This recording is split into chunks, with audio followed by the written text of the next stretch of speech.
Shalom. Saya akan menyampaikan khotbah pengajaran dengan judul Langit Baru dan Bumi Baru. Kita baca Wahyu 21 ayat 1 sampai 4, demikian bunyinya.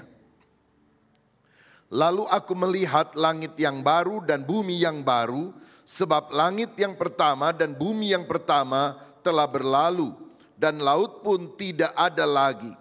Dan aku melihat kota yang kudus, Yerusalem yang baru, turun dari sorga, dari Allah, yang berhias bagaikan perempuan, bagaikan pengantin perempuan yang berdandan untuk suaminya. Lalu aku mendengar suara yang nyaring dari tahta itu berkata, lihatlah, kemah Allah ada di tengah-tengah manusia, dan ia akan diam bersama-sama dengan mereka. Mereka akan menjadi umatnya, dan dia akan menjadi Allah mereka. Ayat 4, mari kita baca bersama-sama. Dan ia akan menghapus segala air mata dari mata mereka, dan maut tidak akan ada lagi. Tidak akan ada lagi perkabungan atau ratap tangis atau duka cita, sebab segala sesuatu yang lama itu telah berlalu. Amin. Kita hidup dalam satu dunia yang semakin hari semakin tua. Sumber-sumber alam makin lama makin menipis dan akan segera habis. Kita juga mendengar bencana-bencana alam seperti gempa bumi, angin tofan, itu makin hari makin sering melanda. Dan juga skalanya menjadi lebih besar dan menjadikan manusia khawatir dengan situasi yang ada. Pemanasan global terjadi di mana-mana. Es di kutub utara atau selatan banyak yang mencair. Dan bumi akan semakin panas. Krisis pangan menghantui dunia karena yang bisa dipanen karena perubahan cuaca makin terbatas. Sedangkan manusia makin lama makin banyak. Saya merasa salah satu yang akan menjadi hal yang sangat berharga di masa yang akan datang adalah air, saudara. Karena air makin lama makin menipis dan sulit untuk didapat. Dan karena itu adalah kebutuhan pokok manusia, maka dunia nanti akan berperang, jangan-jangan gara-gara rebutan air. Dalam situasi yang tampaknya suram ini, kita mulai berpikir, apa yang Tuhan akan lakukan khususnya bagi orang yang percaya? Tidakkah dia mau terlibat karena dia juga mengasihi alam ciptaan yang merupakan karyanya sendiri. Nah, disinilah kita mau belajar tentang janji Tuhan mengenai langit baru dan bumi baru.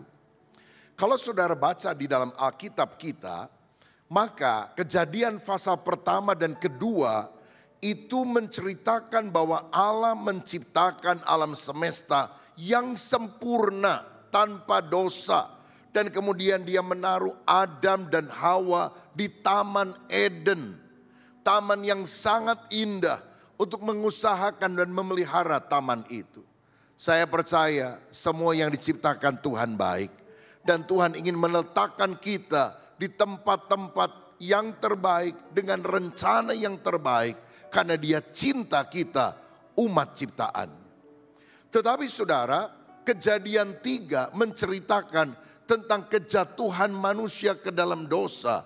Karena manusia melanggar ketetapan Allah, menerima tawaran iblis. Dan kalau saudara baca dalam Alkitab, Kejadian pasal 3, sejak kejatuhan manusia dalam dosa sampai akhir zaman, seperti yang dicatat dalam Wahyu pasal 20. Semuanya itu berada dalam konteks dosa. Dosa yang merusak ciptaan Allah, dosa yang merusak manusia. Sehingga manusia hidup penuh dengan kejahatan, kekerasan. Mereka mengalami sakit, penyakit, bahkan kematian. Tetapi saudara, ada janji yang luar biasa dari Wahyu 21 sampai 22. Karena Tuhan akan memperbaharui kembali alam semesta ini seperti semula waktu dia menciptakan dan menempatkan Adam dan Hawa di taman yang Eden. Di taman yang indah, Taman Eden. Inilah yang kemudian disebut sebagai langit baru dan bumi baru. Jadi saudara perhatikan, Alkitab kita yang tebal ini hanya 2 pasal pradosa, belum ada dosa. Seluruh pasal yang lain dari Kejadian 3 sampai Wahyu 20 itu ditulis atau menceritakan keadaan manusia ketika berada dalam dosa. Dan hanya 2 pasal yang terakhir yaitu Wahyu 21 dan 22 itu pasca dosa. 2 pasal pradosa, yang terakhir 2 pasal pasca dosa. Seluruh pasal yang lain menceritakan pergumulan manusia dan rencana penyelamatan Allah ketika dia hidup di dalam dosa. Jadi bayangkan saudara-saudara betapa pentingnya Wahyu 21 dan 22 karena menceritakan what next, apa yang Tuhan akan kerjakan. Nah, janji tentang langit baru dan bumi baru bukan hanya ada di dalam kitab Wahyu Perjanjian Baru, tapi sudah dicatat bahkan dalam Perjanjian Lama. Saya bacakan Yesaya 65 ayat 17. Dikatakan, sebab sesungguhnya aku menciptakan langit yang baru dan bumi yang baru. Hal-hal yang dahulu tidak akan diingat lagi dan tidak akan timbul lagi dalam hati. Langit baru dan bumi baru, LBBB, LB3 singkatannya, itu akan diciptakan oleh Tuhan. Dan pada waktu itu orang tidak mengingat-ingat lagi. Gak pernah timbul dalam hati. Gak ada keinginan sedikit pun untuk kembali berada dalam kondisi dunia seperti sekarang ini. Karena semuanya diciptakan begitu indah dan baru. Yang kedua, Yesaya 66 ayat 22 juga menjanjikan hal yang sama. Sebab sama seperti langit yang baru dan bumi yang baru yang akan kujadikan itu tinggal tetap di hadapanku. Demikianlah firman Tuhan, demikianlah keturunanmu dan namamu akan tinggal tetap. Langit dan bumi baru ini akan tinggal tetap untuk selama-lamanya, kekal. Langit dan bumi sekarang akan berlalu. Langit dan bumi akan lenyap. Bumi yang kita tinggali sekarang akan lenyap. Tapi Tuhan bilang, aku akan menciptakan sebuah ciptaan yang tetap selama-lamanya. Yaitu langit baru dan bumi baru. Inilah karya Allah, kasih Allah. Dia menyediakan untuk saya dan saudara orang-orang yang dikasihinya. Dan Alkitab berkata, anak-anakku akan tetap sampai selamanya. Orang benar tidak akan binasa, tapi bersama dengan Yesus dari kekal sampai kekal selamanya. 2 Petrus 3 ayat 13 juga mencatat hal yang sama. Saya bacakan dari ayat 12b terlebih dahulu. Pada hari itu langit akan binasa dalam api dan unsur-unsur dunia akan hancur karena nyalanya. Tetapi sesuai dengan janjinya kita menantikan langit yang baru dan bumi yang baru di mana terdapat apa? Kebenaran. Jadi kita bilang dunia ini yang dulu pernah dimusnahkan oleh banjir besar, air bah, tidak akan dimusnahkan lagi oleh air. Tuhan berjanji dengan memberikan pelangi. Tetapi Alkitab bilang dunia akan dihancurkan oleh hujan api dan belerang, saudara. Dan setelah peristiwa itu Tuhan akan menciptakan langit baru dan bumi yang baru. Di mana terdapat kebenaran, tidak ada dosa, tidak ada kejahatan di dalamnya. Siapa yang rindu masuk ke langit baru dan bumi yang baru? Boleh angkat tangan tinggi-tinggi. Kita berikan tepuk tangan yang paling meriah untuk Tuhan kita. Haleluya. Nah saudara-saudara, langit baru dan bumi baru itu kapan akan terjadi?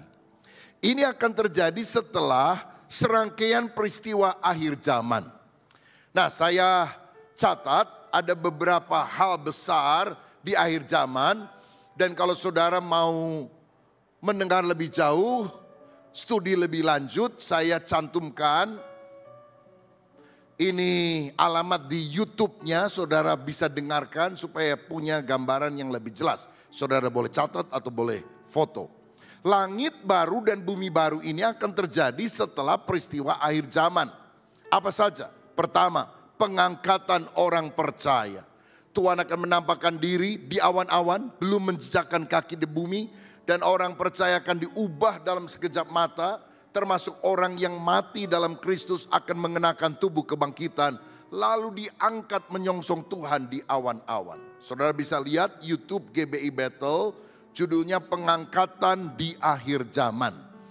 Atau saudara masuk ke YouTube, tulis saja Pengangkatan di Akhir Zaman, Rubin, begitu ya, nanti akan muncul.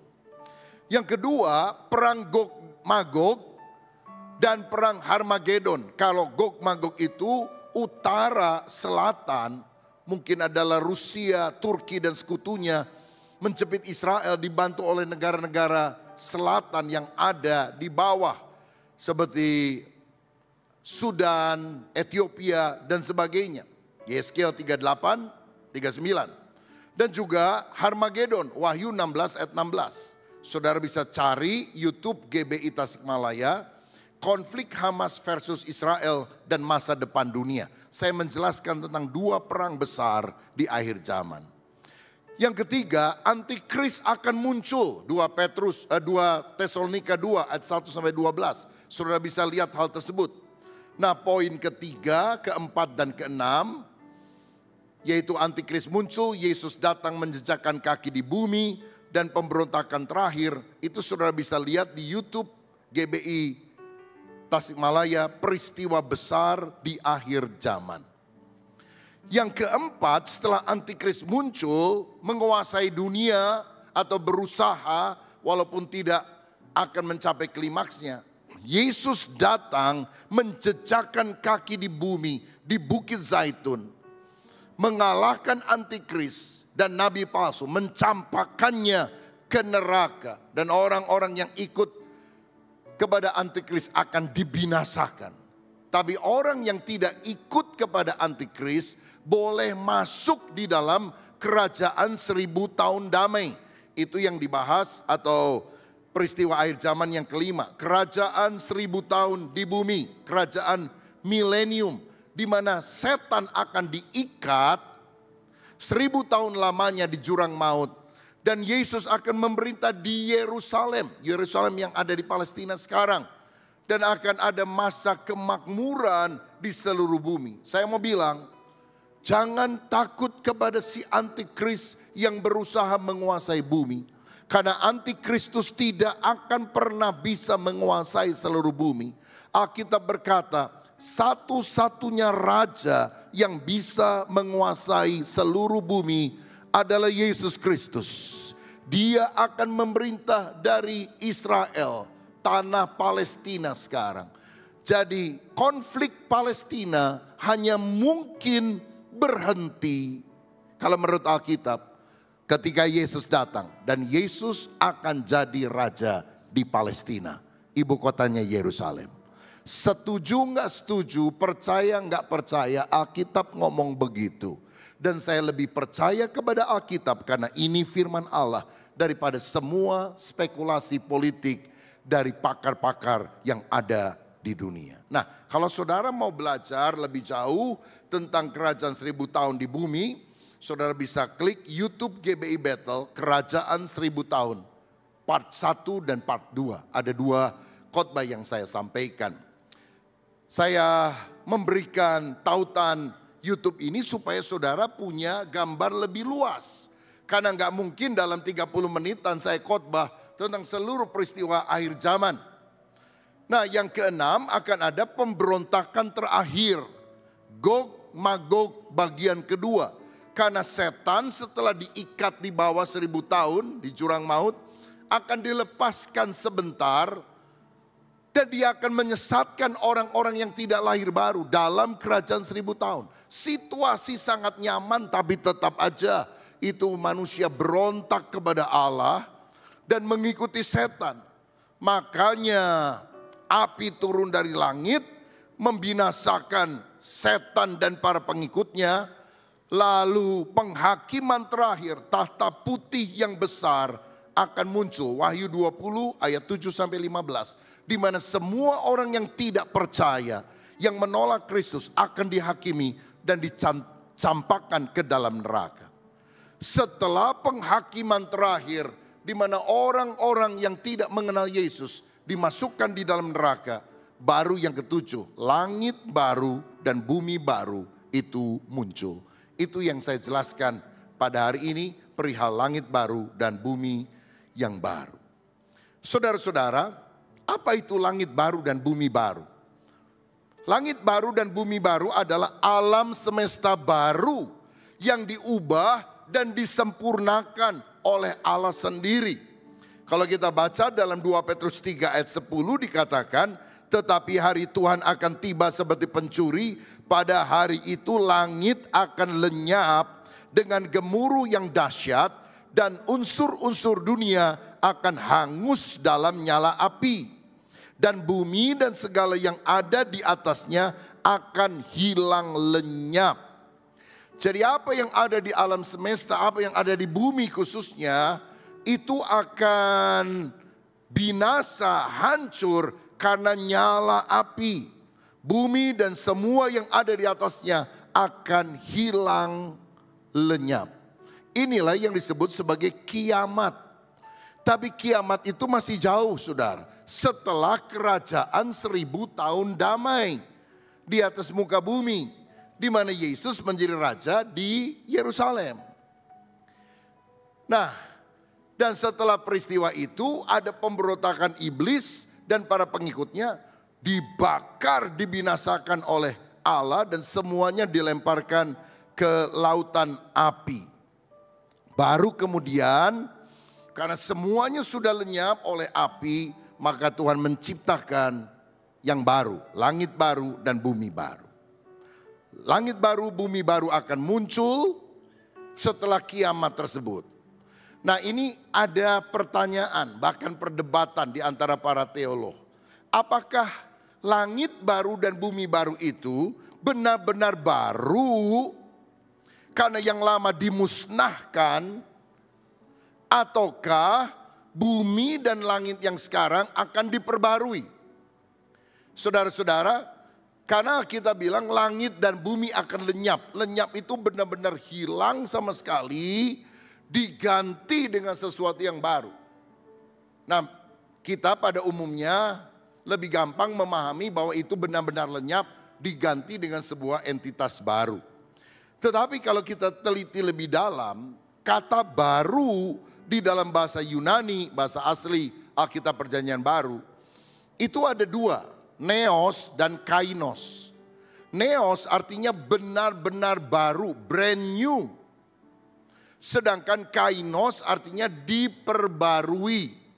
Saudara punya mobil, baru dipakai berapa hari, tabrakan, untung diasuransikan. Nah, jadi kemudian digantinya bisa dua jenis. Waduh, rusak parah ini mah, udahlah ditarik aja yang lama, diganti yang baru, brand new. Jadi yang lama sudah gak dipakai lagi, dibuang, dimusnahkan. Sedangkan yang baru itu muncul. Atau yang kedua, kainos. Artinya mobil yang habis tabrakan masuk bengkel, mungkin sebulan lebih, dan ketika keluar seperti benar-benar baru. Masih yang lama sebetulnya yang tabrakan, tapi semuanya sudah direnovasi, ditransformasi menjadi benar-benar seperti barang yang baru. Nah, kalau kita baca tentang langit baru dan bumi baru, 2 Petrus 3 ayat 13, Wahyu 21 ayat yang pertama, kata yang digunakan di sana bukanlah neos, brand new, tetapi kainos. Jadi mungkin saja langit dan bumi yang sekarang ini diperbarui oleh Tuhan. Ini dua kubu yang saling bertentangan pendapat tentang itu. Salah satu hal yang bisa menjelaskan adalah misalnya kita manusia berdosa. 2 Korintus 5 ayat 17, setelah kita lahir baru dikatakan, jadi siapa yang ada dalam Kristus dia adalah ciptaan yang baru. Yang lama sudah berlalu, sesungguhnya yang baru sudah datang. Pertanyaannya, kalau Tuhan menciptakan kita menjadi ciptaan yang baru, orangnya masih sama atau tidak? Manusianya masih sama atau tidak? Sama, tapi diperbarui oleh Tuhan. Orangnya masih sama, alamat rumah mungkin masih sama, rambutnya masih sama, tapi sifatnya, karakternya berbeda karena karakter ilahi yang masuk. Nah, saudara-saudara, apapun yang akan terjadi, yang jelas Tuhan akan memperbaharui, mentransformasikan, mengubahkan dunia yang sudah makin tua dan ancur-ancuran ini menjadi sebuah tempat yang sangat indah, seperti ketika Dia menciptakan di awal penciptaan, di mana Taman Eden ada di sana. Nah, kalau kita lihat selanjutnya dalam Wahyu 21 ayat 2 dan 3 tadi, Alkitab berkata, dan aku melihat kota yang kudus Yerusalem yang baru turun dari sorga, dari Allah, yang berhias bagaikan pengantin perempuan yang berdandan untuk suaminya. Lalu aku mendengar suara nyaring dari tahta yang berkata, lihatlah kemah Allah ada di tengah-tengah manusia, dan Ia akan diam bersama-sama dengan mereka. Mereka akan menjadi umatnya, dan Dia akan menjadi Allah mereka. Nah, saudara, pada waktu langit baru dan bumi baru itu dijadikan oleh Tuhan, maka Yerusalem baru akan turun dari sorga. Kini Yerusalem baru itu ada di sorga. Sorga itu tempat yang ada di atas, kata petunjuk Alkitab. Kalau boleh dibilang, kini sorga itu ada di belakang langit biru. Belakang langit biru, sana ku rindu. Belakang langit biru, ada mahkotaku. Jadi nanti kita semuanya dan sampai sekarang merindukan sorga di belakang langit biru. Dan saya percaya heaven is a real place. Sorga adalah tempat yang benar-benar ada dan nyata. Bukan cuma perasaan atau kondisi. Kenapa? Sebab waktu Yesus bangkit, kemudian naik ke sorga, maka Dia akan menuju a place, sebuah tempat. Bukan suatu kondisi entah di mana begitu. Jadi sorga sekarang ada di atas, dan kemudian kita merindukan untuk dibawa ke atas. Namun Alkitab tadi berkata, kelak pada waktu penciptaan kembali, pembaruan yang dilakukan Allah, Yerusalem baru yang ada di sorga di atas akan turun, akan menyatu dengan bumi yang baru. Alkitab berkata kota ini dibangun oleh Allah sendiri, Ibrani 11 ayat 10 dan 16. Dan ini akan menjadi pusat pemerintahan dunia atau ibu kotanya kerajaan Allah, saudara. Nah, jadi sorga sekarang ada di atas. Tapi nanti sorga Yerusalem baru akan turun ke bumi baru. Dan kita bersama-sama akan tinggal bukan di atas, tapi di bumi baru. Bumi baru bisa juga disebut sebagai sorga. Sorga yang sekarang akan menyatu. Jadilah kehendakmu di bumi seperti di sorga. Akan ada penyatuan. Dan Allah akan tinggal bersama dengan manusia. Bagaimana keadaan di Yerusalem baru atau di langit baru dan bumi yang baru? Yerusalem baru adalah ibu kotanya, LB3 ini. Yang pertama, tempat itu sangat indah. Ayat 2 berkata, seperti pengantin perempuan yang berdandan. Ayat 10 sampai 12 dari Wahyu 21 dikatakan, lalu dalam roh Ia membawa aku ke sebuah gunung yang besar lagi tinggi dan menunjukkan kepadaku kota yang kudus itu, Yerusalem, turun dari sorga dari Allah. Kota itu penuh dengan kemuliaan Allah. Cahayanya sama seperti permata yang paling indah, bagaikan permata yaspis, jernih seperti kristal. Saudara-saudara, jadi tempat itu adalah tempat yang sangat indah. Tembok-temboknya terbuat dari batu-batu permata. Lalu ayat 18, ayat 21 menunjukkan jalannya terbuat dari emas murni bagaikan kaca bening. Emas yang paling murni itu transparan dan hanya bisa kita lihat di sorga saking murninya. Gerbang daripada Yerusalem baru ada 12. Setiap gerbang terbuat dari sebutir mutiara. Kita nggak akan pernah lihat mutiara sebesar seperti yang kita akan lihat di dalam kerajaan sorga. Luas Yerusalem baru, Wahyu 21 ayat 16, adalah 12.000 stadia. Nah ini kadang ada beberapa perbedaan pendapat berapa sih 12.000 stadia itu. Ada yang berpikir bahwa itu adalah 2.400 kilometer panjangnya, lebarnya dan juga tingginya. Tetapi ada juga yang mengatakan bahwa ini 2.400 kilometer persegi kelilingnya.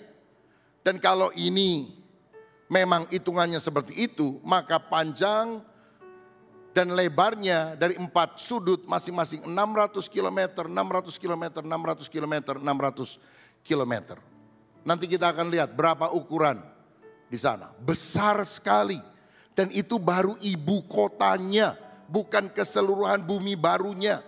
Bentuknya kubus, panjangnya, lebarnya, tingginya sama. Dan itulah bait suci Allah, ruang maha kudus yang pernah ada di tabernakel. Sehingga nanti di langit baru dan bumi baru tidak ada gereja, nggak ada bait Allah. Karena kehadiran Allah di Yerusalem baru, itulah bait sucinya. Kita akan mengenakan tubuh kemuliaan, bisa pindah cepat, tidak dibatasi oleh ruang.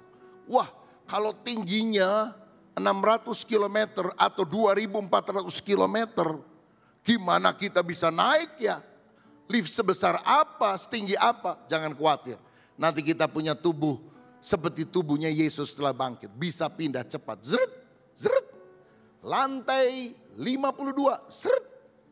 Lantai 5012, seret. Begitu. Kahanap deui, turun ke bawah, seret. Langsung, saudara. Betapa luar biasanya yang Tuhan ciptakan. Itu sebabnya kalau saudara pergi ke sana, jangan lupa bawa kamera. Karena semua sudut akan menampilkan keindahan yang luar biasa. Nah di tempat itu juga adalah tempat yang sempurna. Dalam langit baru, bumi baru tidak ada kematian, tidak ada dosa. Wahyu 21 ayat 4 tadi berkata, dan ia akan menghapus segala air mata dari mata mereka. Maut tidak akan ada lagi. Tidak akan ada lagi perkabungan atau rata tangis atau duka cita. Sebab segala sesuatu yang lama telah berlalu. Jadi nggak akan nangis, nggak akan berduka cita. Tidak ada maut, berarti tidak ada kematian. Bahkan ayat 8 berkata, orang-orang penakut, tidak percaya, keji, pembunuh, sundal, tukang sihir, penyembah berhala, pendusta, semuanya tidak akan ada di langit baru dan bumi baru. Karena semuanya akan dicampakkan di dalam api neraka. Dan ayat 6 berkata, Kristus yang adalah yang awal dan akhir, Alfa Omega, ada di sana. Dan dia memberikan damai sejahtera kepada semua penduduknya. Oh betapa kita rindu untuk ada di langit baru dan bumi baru. Bagaimana kita bisa masuk ke dalamnya? Wahyu 21 ayat 27 mencatat ini. Wahyu 21 ayat 27. Tetapi tidak akan masuk ke dalamnya sesuatu yang najis. Atau orang yang melakukan kekejian atau dusta. Baca bersama. Tetapi hanya mereka yang namanya tertulis di dalam kitab kehidupan anak domba itu. Kalau saudara rindu masuk ke Yerusalem baru, ke langit baru dan bumi baru. Syaratnya nama kita harus tercatat dalam buku kehidupan di sorga. Caranya bertobat dari segala dosa. Benar-benar percaya kepada Yesus. Dosa kita diampuni, kita dilahirbarukan. Kalau nama tidak tercatat, kita masuk neraka. Jangan sampai masuk neraka. Karena Tuhan menyediakan yang terbaik bagi kita. Yerusalem baru, langit baru dan bumi baru. Ini tempat yang sangat luas. Yerusalem baru hanya ibu kotanya. Sedangkan tempat-tempat yang lain, pemerintahan Allah juga akan ada di sana. Biar kita tercatat namanya dalam kitab kehidupan. Kalau ada di antara saudara yang hari ini tidak yakin saudara mati, saudara masuk sorga atau masuk neraka, bertobatlah, undanglah Yesus. Karena sorga sekarang di langit itu akan turun dan dinamai langit baru, bumi baru. Yaitu tempat di mana kita bersama-sama dengan Tuhan. Yang terakhir, bagaimana keadaan kita kelak di langit baru, bumi baru? Wahyu 22 ayat 3-5. Maka tidak akan ada lagi laknat, tahta Allah dan tahta anak domba akan ada di dalamnya, dan hamba-hambanya akan beribadah kepadanya. Dan mereka akan melihat wajahnya, dan namanya akan tertulis di dahi mereka. Dan malam tidak akan ada lagi di sana. Dan mereka tidak memerlukan cahaya lampu atau cahaya matahari. Sebab Tuhan Allah akan menerangi mereka. Dan mereka akan memerintah sebagai raja sampai selama-lamanya.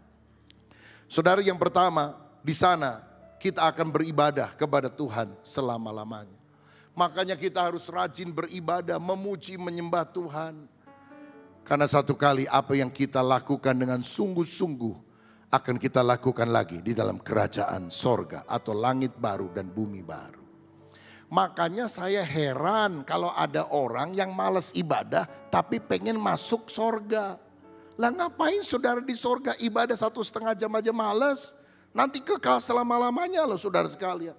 Jangan sampai nanti saudara komplain. Aduh, malaikat bosen nih cuma penyembahan, memuliakan Tuhan. Mendingan di neraka aja deh. Lumayan banyak bintang filmnya. Aduh, di sini ngerokok juga nggak bisa, karena nggak ada apinya, saudara sekalian. Api di sana semuanya, gede-gede tuh apinya, saudara. Makanya kita harus menyesuaikan diri dengan pola kehidupan sorgawi, karena kita akan ke sana. Yang kedua, kita akan melihat Tuhan muka dengan muka. Kita sekarang masih terpisah, belum melihat Dia dalam keadaan yang sebenarnya. Tapi nanti kita akan memandang wajah Tuhan. Yang ketiga, kita akan memerintah sebagai raja bersama-sama dengan Yesus. Saudara, Yerusalem baru adalah ibu kotanya. Nanti bentuk bumi baru itu sangat berbeda dengan bumi yang sekarang. Dikatakan tidak akan ada lagi laut, hal-hal yang buruk yang terjadi. Nggak ada. Semuanya akan diubah luar biasa oleh Tuhan. Yerusalem baru adalah ibu kotanya. Tapi akan ada kerajaan-kerajaan. Dan kita akan memerintah sesuai dengan penugasan-penugasan dari Tuhan. Orang yang hanya percaya Yesus tapi tidak mau melayani, tidak sungguh-sungguh. Ya mungkin dia masih diselamatkan ketika dia percaya kepada Tuhan. Tapi nggak dapat pahala. Akibatnya dia menjadi rakyat di sana. Sedangkan kita akan memerintah bersama dengan Yesus. Ditempatkan dalam berbagai posisi yang ada. Dan nanti di Yerusalem baru dan juga di langit baru dan bumi baru akan banyak pekerjaan yang kita lakukan tapi tidak ada dosa. Yesaya 65 ayat 21 berkata demikian, mereka akan mendirikan rumah-rumah dan mendiaminya juga, mereka akan menanami kebun-kebun anggur dan memakan buahnya juga. Jadi kita nggak akan tidur-tiduran di sana. Masih bekerja, melayani, memuliakan Allah. Jadi seperti Adam dan Hawa, sebelum dosa masuk, mereka kan bekerja di Taman Eden. Mereka memelihara taman. Kerja itu bukan dosa, saudara. Ya, jadi kita akan melakukan banyak hal di sana. Sebuah kehidupan yang sangat menarik. Tapi nggak ada iri, cemburu, saling menjatuhkan. Nggak ada duka cita, tangisan, kematian. Semuanya tanpa dosa. Dan itu akan menjadi satu tempat yang maha indah. Hanya 2 pasal Alkitab di awal menceritakan keadaan pradosa. Hanya 2 pasal Alkitab di akhir menceritakan keadaan pasca dosa. Di mana dosa belum ada dan yang terakhir dosa tidak akan pernah ada lagi. Saya mau katakan ada pengharapan bagi kita yang beriman kepada Yesus. Karena itu jangan pernah melepaskan iman kepada Kristus. Karena besar pahala yang menanti kita. Saya berdoa, paparan Alkitab hari ini yang merupakan pengajaran, kita tangkap, kita masukkan dalam hati. Sehingga kita bukan euforia, semangat saja. Tapi mengerti janji Allah, ya dan amil. Dia siapkan langit baru dan bumi baru bagi semua orang yang namanya tercatat dalam buku kehidupan. Tuhan Yesus memberkati kita sekalian.